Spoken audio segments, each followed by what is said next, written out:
started with ice. What do you have now? Only liquid. Ice at 0, liquid at 0. In between, what do I have?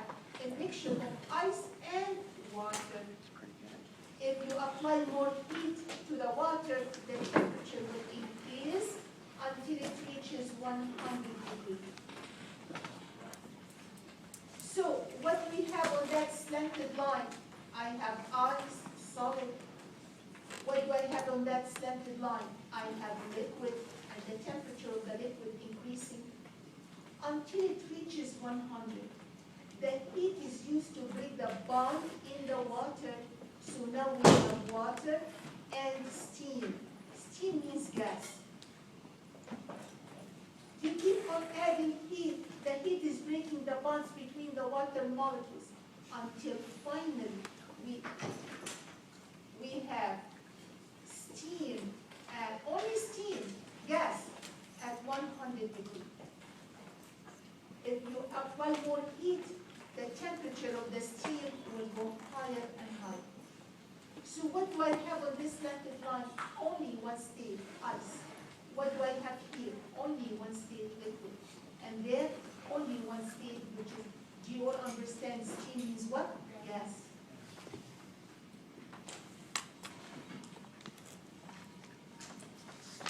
So what are we doing here? We are increasing the kinetic energy, means higher temperature. Do you remember kinetic energy proportional to the temperature? So here we are increasing the temperature. How? We are increasing kinetic energy. What are we doing here? Having a hammer and we're breaking the bonds. What are we doing here? Increasing kinetic energy. And there, what are we doing? Having a hammer and we're breaking the bond.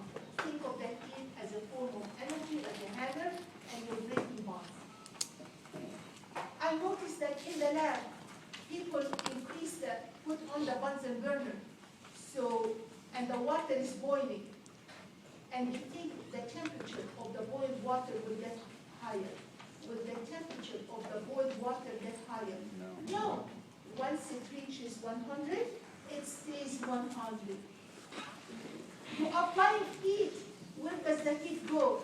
It's not increasing the temperature. What is the heat now doing? What? Breaking bonds.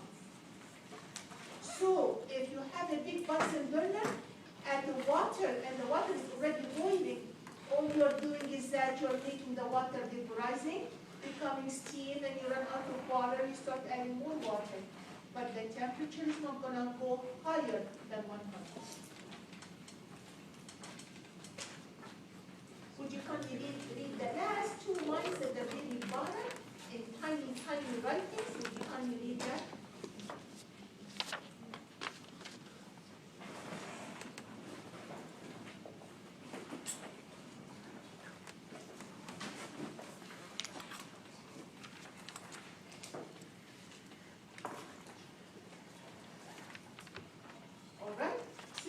If I ever ask you,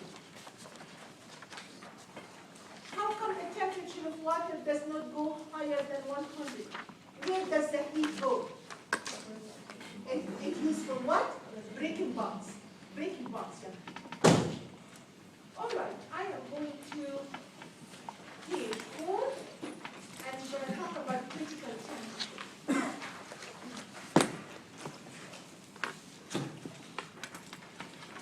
Remember, what's the definition of a vapor? How a vapor is different from just simply saying gas. There is what? There is liquid. Thank you. So if there is liquid and there is gas above it, I call that vapor. If there is no liquid, I call that gas. We mentioned that before. Just gas. So young people, I want to talk about vapor. So there is water, and I'm going to put a lid here. And there is steam, let's say 50 degrees. Water, and I'm increasing the temperature, 70 degrees. More vapor, right? Yeah, we mentioned that before. Water at 90 degrees. More vapor, right? More vapor, what is the vapor doing? Hitting on the inner wall of the container, causing pressure. This pressure, we call it vapor pressure. So what can we say? The higher the temperature, the what the vapor pressure. We mentioned that before. Higher is vapor pressure versus temperature. The higher the temperature, the higher the vapor pressure. You can see that? More vapor. Can I keep on indefinitely increasing temperature and then measuring vapor pressure? Young people, I'm going to reach the point here. This point, I'm going to call it TC and TC. What is that? Critical temperature. And what is that? Critical pressure.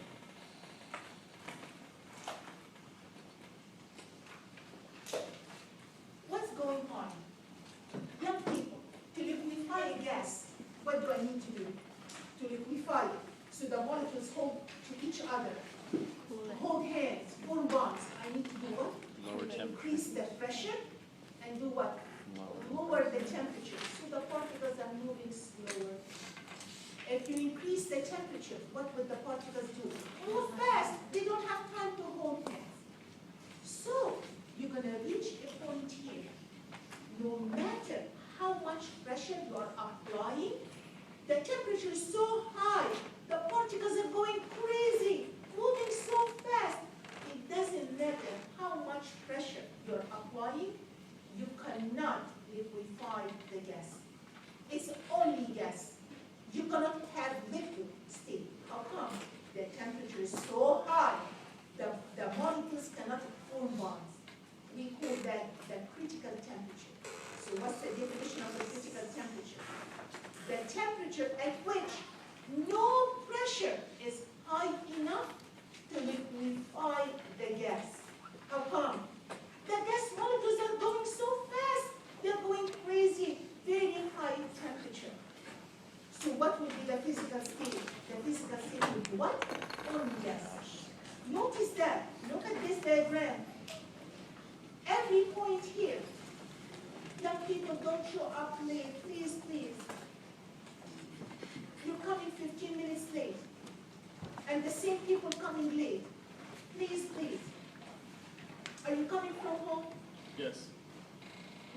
You are. They were not. You are here.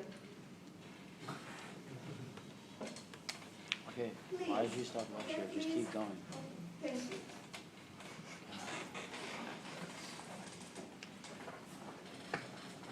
All right.